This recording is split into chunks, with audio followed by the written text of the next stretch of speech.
आता कारकम लिखत म्हणजे काय कळाले तुम्हाला? नववीच्या विद्यार्थ्यांचं लक्ष, दहावीच्या पण विद्यार्थ्यांचं.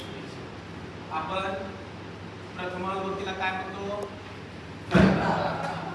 द्वितीय विभक्तीला काय म्हणतो? तृतीयाला कर्ण. चतुर्थीला संप्रदानम. पंचमीला अपादानम. षष्टीला काहीच नाही करून ते लक्षात ठेवायचं, संबंध वाचक काय आहे? संबंध वाचक. आणि सप्तमीला अधिकरणम. हिंची व्हरायटी कोणती आहे? पहिली. कर्म, करणम, संप्रदानम, आगम, प्र लागलेला आहे, अपादानम, संबंध वाचक, अधिकरणम. आता आपल्या डोळ्यासमोर एक शब्द ठेवायचा, एक किंवा दोन शब्द. इथं देवह आलं किंवा माला सारखा शब्द आला, परीक्षेला लक्षात ठेवायचं, या शब्दाला अंडरलाईन केलेला आहे, कारकम लिखत म्हणून असतो. तर तो शब्द नीट पाहायचा कोणत्या विभक्तीमध्ये. देवह म्हणजे डोक्यात ठेवायचं प्रथम विभक्ती. देवसारखे अनेक शब्द येतील, नवीचे शब्द येतील, दहावीचे शब्द येतील, परंतु जास्त काळात आपल्याला समजण्यासाठी सोपा भाग घ्यायचा पाहिजे. देव सारख्या शब्दाला राम असेल, कुशल असेल, लक्ष्मण असेल, माला, गीता, सीता इत्यादी प्रमाणे ज्या शब्दाला अंडरलाईन केलेलं असेल त्या शब्दाला काय लिहायचे? तुम्हाला परीक्षेला तो शब्द लिहायचा आणि कर्ता कारकम म्हणून लिहायचा. त्याच्यानंतर कर्म देवम किंवा अनुस्वार असेल आणि माला अनुस्वार असेल. पुढे जर व्यंजन असेल वाक्यामध्ये, कळलं का? त्या अनुस्वारामध्ये येतं. मग हे कोणतं कारकम दाखवतो? तुम्ही कर्म कारक. त्याच्यानंतर देवेन ऑब्लिक माल या. त्याच्यानंतर संप्रदानम देवाय ऑब्लिक माला येईल, माला येईल, गीता येईल, श्यामा येईल, कळलं तुम्हाला? पाठशाला येईल. त्याच्यानंतर देवात हलत असेल, त्याच्यानंतर मालाया. त्याच्यानंतर हा भाग येत नाही, परंतु लक्षात ठेवायचं तिथं काय आहे? देवस्य. त्याच्यानंतर अधिकरणम देवे वने माला या. काय असणार इथं? माला या. ज्या ज्या विभक्ती आहेत त्याच्या समोरचं कारकम लक्षात ठेवायचं. यालाच काय म्हणतो आपण संस्कृतच्या भाषेमध्ये कारकात बोलतो. कळलं? या पद्धतीने आता एखादं उदाहरण घेऊ आपण. रामः कंदुके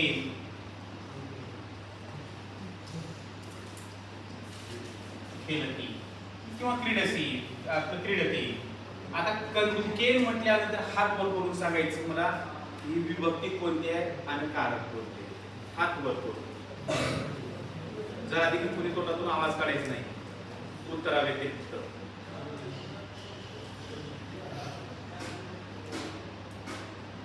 हा जेवढी उभा राहून सांग.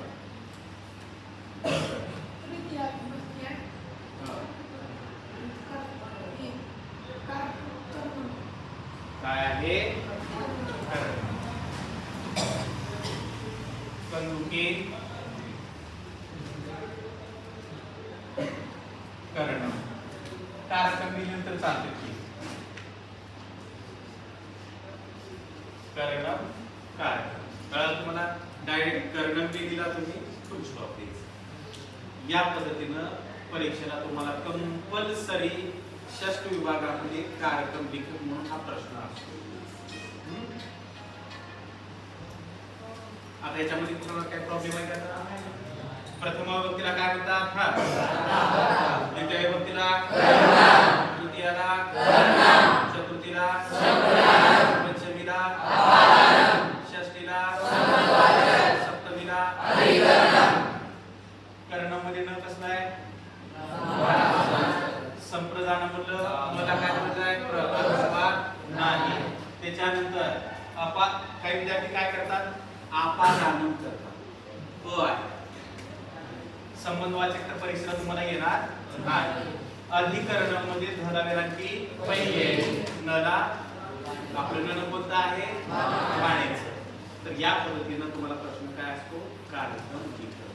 आता प्रश्नार्थ सर्वनाम या बाबतीत प्रश्न निर्माण पूर्व लिहून घेतलेला की तुम्ही काय नाही. प्रथमा विभक्ती टाका समोर, पटकन लिहून घ्या 1 मिनिटाच्या आत.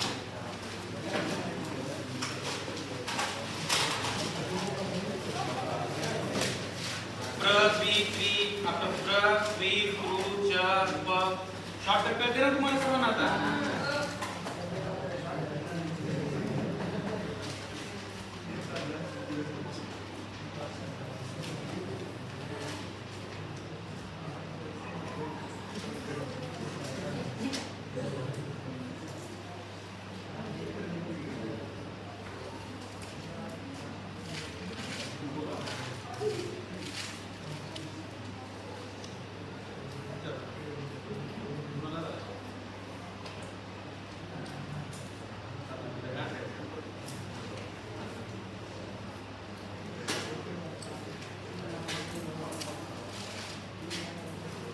झालं का?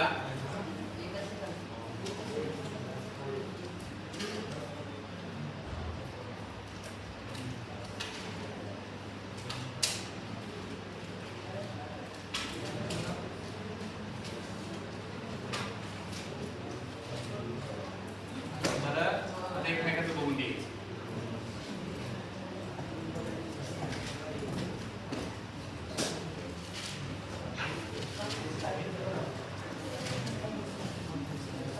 नंतर दुसरा प्रश्न, आवाज तर काहीच नाही. प्रश्न निर्माण करून. आता प्रश्न निर्माणामध्ये पहिल्यांदा लक्षात ठेवायचं आपल्याला किम सर्वनाम पाठ पाहिजे. किमचा अर्थ आहे कोण किंवा काय. सरळ सरळ त्या शब्दाला वाक्यामध्ये बघायचं. थोडस मराठीत अर्थ कळतो आपल्याला. ज्या शब्दाला अंडरलाईन केलंय त्या शब्दामध्ये मराठीमध्ये कोण काय येतं का बघायचं. डायरेक्ट किम लिहायचं. सहसा पुल्लिंगम असेल तर कह लिहायचं. कळलं तुम्हाला? स्त्रीलिंगम असेल तर का लिहायचं. इथं वचन पण पाहणं गरजेचं आहे. पुल्लिंगम मध्ये 2 असतील तर कव येते. कळलं? कव के. त्याच्यानंतर स्त्रीलिंगम का के कहा. आणि पुल्लिंगम स्त्रीलिंगम नपुंसकलिंगम किम सर्वनाम पाठच पाहिजे. त्याच्यावर हा प्रश्न होतो. त्याच्यानंतर काही आव्यय आहेत. कथम, कति, कुतः, किमर्थम. हे प्रश्नार्थक आव्यय आहेत. किमर्थम, कदा, कुत्र, कीदृश या पद्धतीचे आवेग त्या वाक्यात कुठं बसतात ते बघायचं. कथम म्हणजेच कसे, कति म्हणजेच किती, कुतः म्हणजेच कोठून, कुतः म्हणजेच कोठून. झाले की बघणार आहे. किमर्थम कशासाठी, कदा केव्हा आपल्या भाषेमध्ये कधी म्हणतो आपण. पुत्र कोठे, कीदृश कशाप्रमाणे, चव वगैरे सांगण्यासाठी. कळलं तुम्हाला? या पद्धतीने आता लक्ष द्या. अहम लातूर नगरे वसामी. त्याला अंडरलाईन केलं. मी लातूर शहरामध्ये राहतो. इथं यापैकी काय बसेल? हात वर करून, हात वर करून. हा, डोळे वर. अहम पुत्र वसामी. आणि सगळ्यात महत्वाची लिहितोय वाक्य शेवटी काय लिहिणं गरजेचं आहे. कळलं? त्याच्यानंतर आता दुसरं घेऊ आपण. रामः वनम गच्छति. हात वर करून सांगायचा. प्रेम करायचं कह वनम गच्छति कोण बोलते ते इथं आले की दात काढून बघा कह काय परिस्थिती अंडरलाईन करण्याची गरज नाही परिस्थिती तुम्हाला अंडरलाईन देणार आहे त्या ठिकाणी कोणता बसणार आहे आता इथं कह काय आलं राम पुल्लिंग एक वचन किम प्रश्नार्थ पुल्लिंग एक वचन काय आहे कह संपलं काही अवघड नाही तुम्हाला इंग्लिश मध्ये ऍड क्वेश्चन टॅग जो भाग आहे तो संस्कृत मध्ये काय आहे प्रश्न निर्माण करू आता दुसरं एक उदाहरण छात्र प्रभाते विद्यालयं गच्छति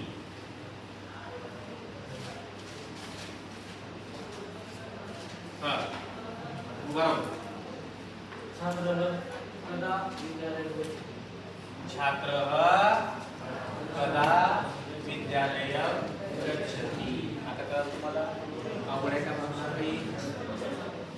हां क्वेश्चन मार्क आता लक्ष द्या काय आवड आहे का बघा तुम्हाला हा नाही फक्त नीट बघायचं आता हे आम्हाला तुम्हाला 2 दिवस घेऊन दिले कथम म्हणजेच कसे कधी म्हणजेच किती समजा आता दुसरं एक वाक्य पांडवाः पंच आसन पंचला अंडरलाईन हा पुढे कर इथे काय ते उत्तर कधी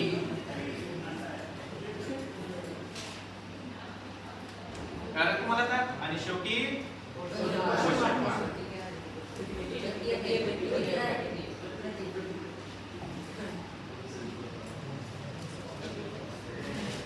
शेवटी काय द्यायचं मग क्वेश्चन मार्क कारण तुम्हाला आता कथा म्हणजेच कसे कधी म्हणजेच कुतः म्हणजेच किमर्थ म्हणजेच कदा म्हणजेच पुत्र म्हणजेच कीदृश म्हणजेच कारण तुम्हाला आता यालाच काय म्हणतो आपण प्रश्न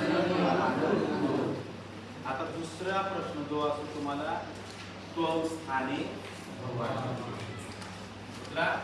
त्वम स्थाने बरं प्रातिपदिकम लिखत कळाले का आता प्रातिपदिकमचं लिखत एक तुम्हाला शब्द येतो नियमानं आणि एक सर्वनाम येतो सुरुवातीला शब्द येतो नंतर सर्वनाम येतो आणि जो शब्द असेल किंवा सर्वनाम असेल ते विभक्ती सहित आहे मग आपल्याला विभक्ती सोडून जो मूळ शब्द आपण पाठांतरासाठी घेतलेला किंवा पाठांतर करतोय जसं आता बघा देव देवो देवा कोणता शब्द आहे बस एवढंच डोक्यात ठेवायचं किंवा मालया मालाव्या मालावी तृतीया मूळ शब्द कोणता आहे मग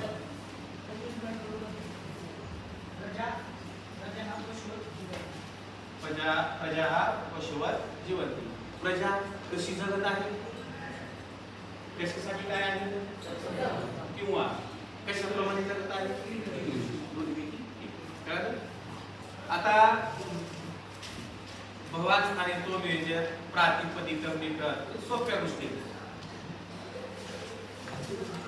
आता प्रातिपदिकम इथं शॉर्ट मध्ये होऊन जाते अतिशय सोपा भाग आहे छानसा पुन्हा करते कुणाचा एक घडी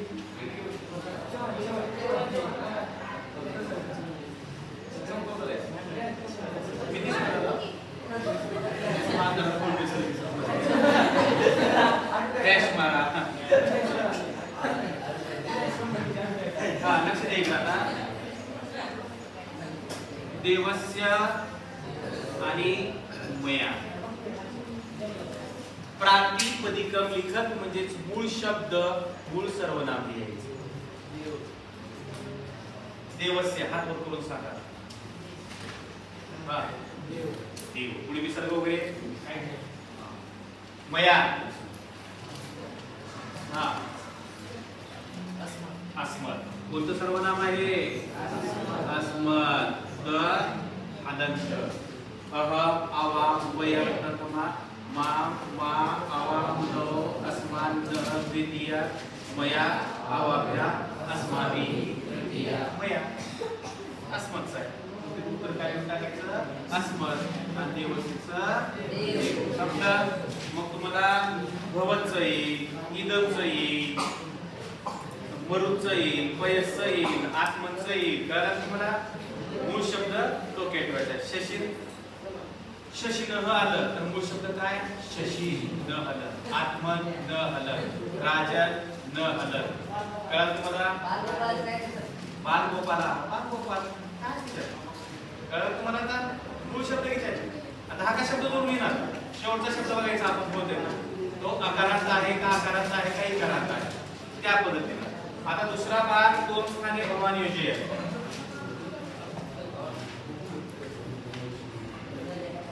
बोलू नका. आता परीक्षेला मी शॉर्टकट मध्ये सांगणार आहे, सगळे प्रत्येक येणार नाही. जवळपास परीक्षेला जो येणार आहे सहसा तळाचे तो आम्ही विशेष करून अवघड प्रश्नपत्रिका टाकली जात नाही. आता लक्षात द्यायचं इकडं, त्वम वाक्यामध्ये कर्ता असणार आहे.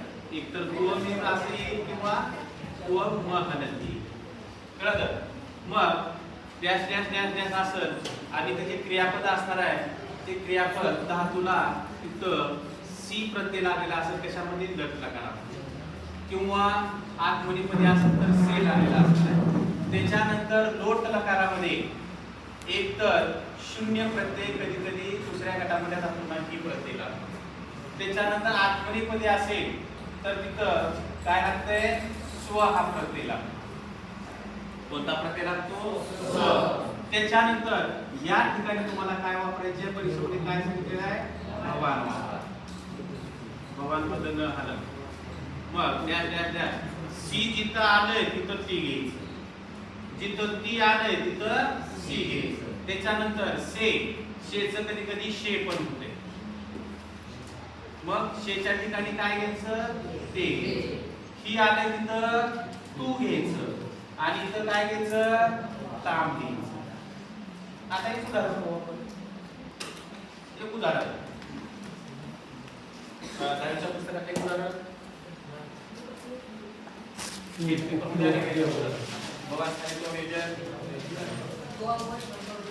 भोजनम करोशी. इथं सीच्या ठिकाणी कधी कधी शी पण लक्षात ठेवा. शी ते नाही षटकोनाचं वेलांटी पहिली. आता लक्ष द्या, त्वम भोजनम करोशी. आता नीट लक्ष द्या, त्वम आल्यानंतर काय आले? शी म्हणजे सी आले. सध्याच्या नेमनुसार रूप इथं आले ते तिथं सहज शे होते, गोष्ट लक्षात ठेवा. शी. आता मला सांगा इथं काय वापरा म्हणजे? भोवान. भोजनम काय म्हणतं? लिहा बघा का लोट लकाराचं बघा उदाहरण पटकन. दियोश हा लोट लकाराचं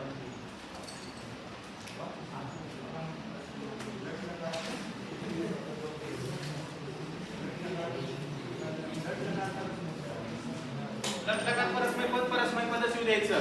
आत्मनेपद लटचं लट लकारामध्ये, लोटचं लोट लकारामध्ये, त्याच्यामध्ये बदल करायचा नाही. आता दुसरं, त्वम ग्रामम गच्छ. पुढे काहीच प्रत्यय नाही. का प्रत्यय नाही? त्वम ग्रामम गच्छ शून्य. कळलं का? आता इथे मी भवान घेतलं, हात वर करून सांगा मला. भवान ग्राम काही गच्छ तू.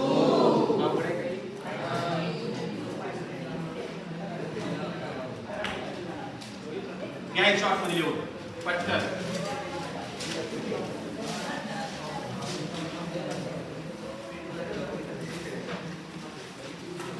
बोलायचं नाही. आवाज तर बोलताना तुम्ही चित्त जागेवरून गाला खाली ठेवणार आहे, नंतर असे कंबर जास्त दात घालणार आहे.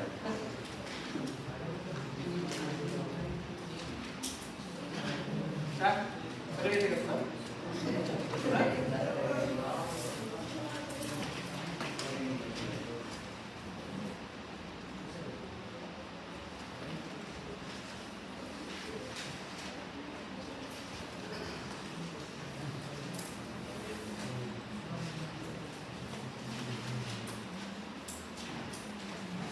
स्वागतम तपोधन याचं भाषांतर येते ना सर्वांना? नाटकरा भाषांतरची पाठ 4-4-8 मात्र भाषांतर येणार आहे तुम्हाला. माध्यम भाषा उत्तरवलिकत मध्ये काहीच नाही. त्या प्रश्नामध्ये काय सांगितले बघायचं, प्रश्न नीट वाचायचा, धडा डोक्यात आणायचा, प्रस्तावना नीट लिहायची. प्रस्तावना म्हणून लिहिण्याची गरज नाही, स्पष्टीकरण म्हणून लिहिण्याची गरज नाही. कळलं तुम्हाला? तर प्रस्तुत प्रश्न हा त्याच या पाठातील असून किंवा प्रस्तुत प्रश्न हा या पद्यातील असून या पद्यात याविषयी वर्णन करण्यात आलेले. जास्त बसत बसायचं नाही किंवा या पाठात याविषयी माहिती सांगण्यात किंवा कथा सांगण्यात आलेली आहे. पॅरेग्राफ चेंज करायचं, जे आपल्याला अपेक्षित उत्तर आहे ते उत्तर नीट लिहायचं, मोजक्या शब्दात लिहायचं, फापट पसारा लिहित बसायचं नाही. कळलं का नाही? आमच्या काळामध्ये एका पोरांनी बोललेलं होतं शिवाजी महाराजांवर. असा निबंधीला त्यानं 20 का 25 पुरवण्यात आल्या. आता एवढ्या वेळामध्ये एका निबंधाला पुरवण्या लागतील का? वेळ पुरेल का? काही नाही. सरळ लिहिला होता, छत्रपती शिवाजी महाराज घोड्यावर बसले आणि निघाले, धावत निघाले, टप टप टप टप टप टप टप टप टप. शेवटच्या पुरवणीवर आपल्या पुरवणीवर शिवाजी महाराज गडावर पोहोचले. पसारा लिहित बसायचं नाही. आता लक्ष द्या, तुम्हाला इंग्लिश मध्ये एक प्रश्न असतो. इंग्लिश मध्ये काय प्रश्न असतो? पर्सनल. या प्रश्नाचं उत्तर माध्यम भाषा उत्तरवलिकतचं उत्तर हे प्रत्येकाचं वेगवेगळे येणार. कळलं का? प्रत्येकाचे विचार वेगळे, प्रत्येकाची मांडण्याची पद्धत वेगळी आहे, परंतु त्याच्यामधून अर्थ तोच निघणार आहे. बोध शेवटी एकच असणार आहे. प्रत्येकाची लिहिण्याची स्टाईल वेगळी आहे. तपासणाऱ्याला नीट तपासलं तर प्रत्येकाचे विचार, परंतु धड्याला अनुसरून स्वतःचे विचार मांडायचा कळलं का तुम्हाला? त्या पद्धतीनं नाही झालं. आता निवांत निष्कासे पोटकर लक्ष द्यायचं.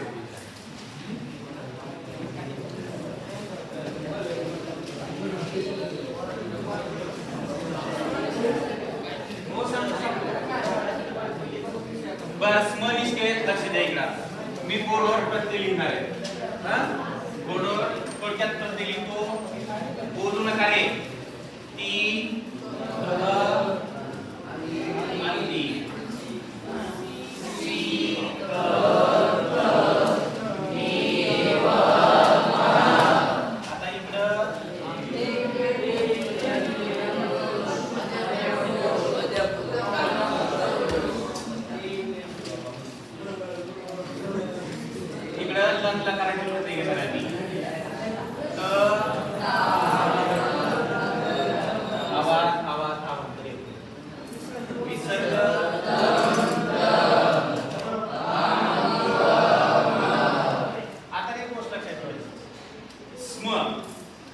परीक्षेला तुम्हाला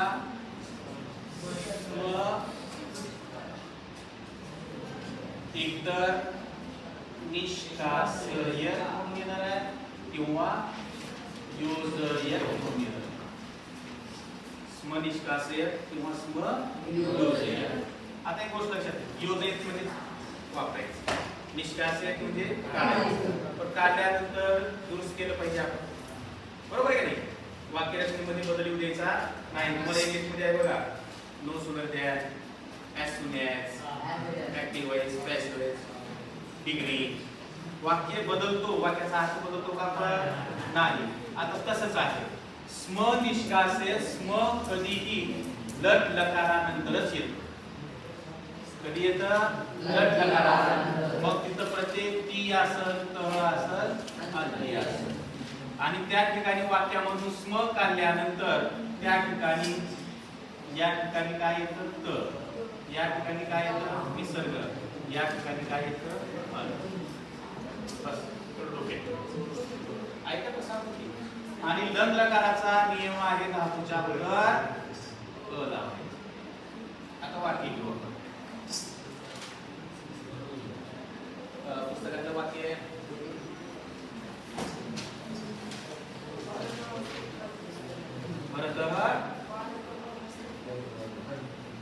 काय खादती? बालकः फलं खादति.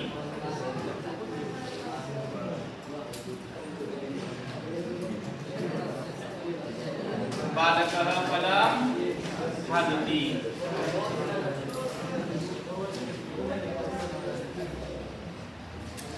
काय काय बरोबर लिहिले ना काय नसते त्याला बालकः फलं खादति फुलाच्या फळाचा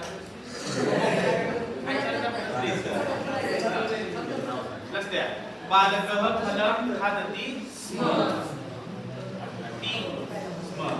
लट लकारानंतर स्म येतो लंग लकारामध्ये स्म येत नाही मग वाक्य जशाला तसं लिहायचं फक्त क्रियापद बदलायचं आता खादती तीच्या ठिकाणी काय वापरा म्हणले परंतु लंग लकाराचा नियम काय धातूच्या अगोदर अ कंपल्सरी हे अक्षर जोडायचं खाद काय जोडायचं आणि नंतर फुल स्टॉप अवघड आहे काही हे वाक्य आलं पण लिहायचं कळलं का एक असं जाणार आहे तिथं पोटात बरोबर आहे काय म्हणे सगळ्या कळलं मला आता कुठलंही वाक्य किंवा दुसरं वाक्य घेऊ आपण छात्राः पुस्तकं पठन्ति स्म कोण सांगेल हा कोण तुम्हाला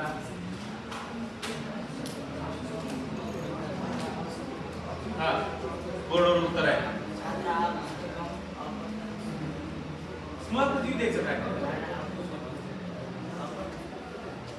छात्राः पुस्तकं पठच्या काय कराय पठ लंग लकाराचा प्रत्येक काय अंतीच्या खाली अ मध्ये मिसळायचं काय म्हणाय का देवश कदा कुठे आहे कळलं का नाही हा प्रेम मी नेमकेच नाव घेऊन दुसऱ्या विद्यार्थी माझं नाव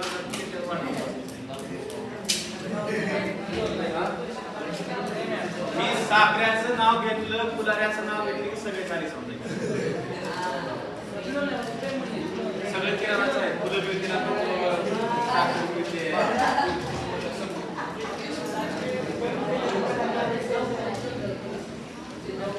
आता इकडे लक्ष द्या तो अंत निष्कास आहे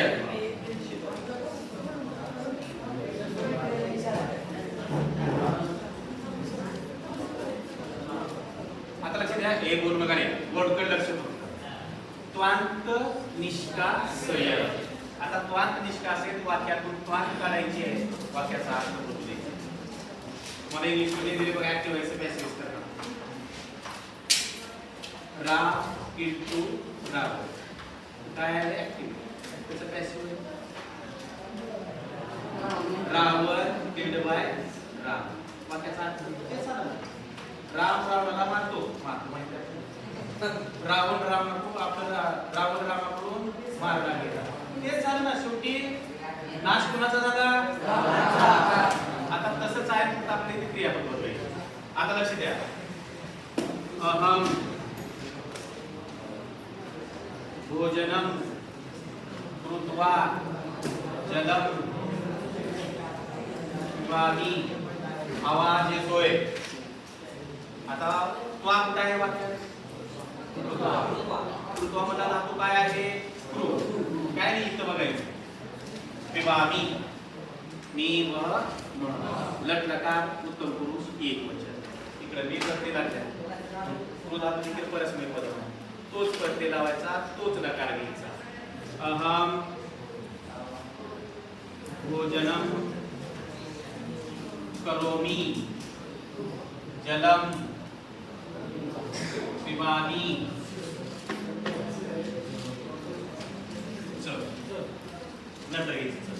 मी भोजन करतो आणि पाणी पितो मी भोजन करून पाणी पितो असं वाटतं खालचं आता दोन क्रियापद आली संस्कृत मध्ये दोन वस्तू असतील दोन गोष्टी असतील दोन नावं असतील दोन ठिकाणं असतील तर मध्ये च येत असते किंवा शेवटी च येतं कळलं इतर दोन समासामध्ये प्रत्येक शब्दानंतर च येतं परंतु वाक्यामध्ये अनेक गोष्टी आहेत तर शेवटी काय येतं च येतं कळलं मग अहम भोजनम करोमि जलम पिबामि च आता दुसरं एक वाक्य घेऊ छात्रः पुस्तकं पठित्वा विद्यालयं गच्छति. काही तुम्हाला हात वर करून सांगा.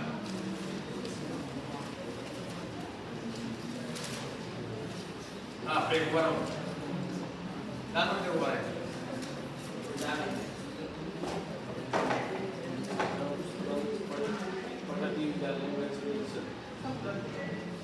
अहम पुस्तकं पठति विद्यालयं गच्छति स. अवघड काही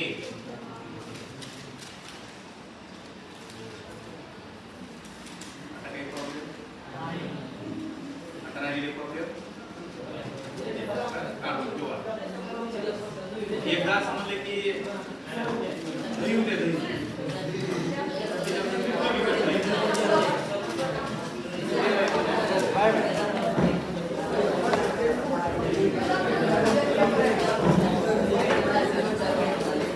अबे नारे कब सर